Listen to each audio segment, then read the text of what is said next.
Selanjutnya, Tribunas Traffic Light Pos Kota Ambon sering tak berfungsi. Ini penjelasan Dinas Perhubungan.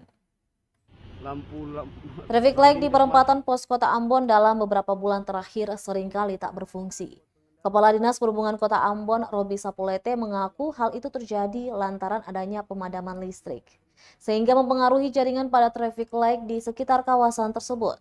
Selain itu, beberapa kali truk kontainer yang melintas juga menyenggol kabel jaringan traffic light.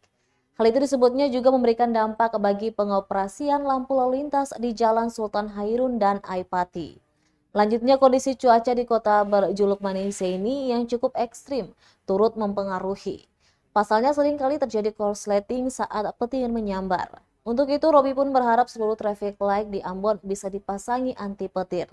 Dengan begitu, gangguan traffic light tak lagi sering terjadi dan masyarakat bisa nyaman berkendara. Tindakan seperti penilangan ya, untuk itu diminta Tribuners harus selalu mempersiapkan diri saat berkendara, surat-surat dan STNK. Ya, pos kota masih ada kesenga. Ini depan pos kota Ambon ya, Tribuners.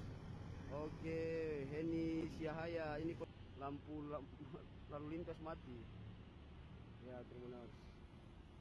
Jadi buat pengendara yang melintasi kawasan sini, abang lampu. Nah, bisa dilihat sangat membahayakan memang, namun saja harus berhati-hati ya, Tribuners. Oke, Tribuners, mungkin itu saja yang bisa saya sampaikan dari pusat kota Ambon di tempatnya. Terima kasih sudah nonton. Jangan lupa like, subscribe, dan share ya.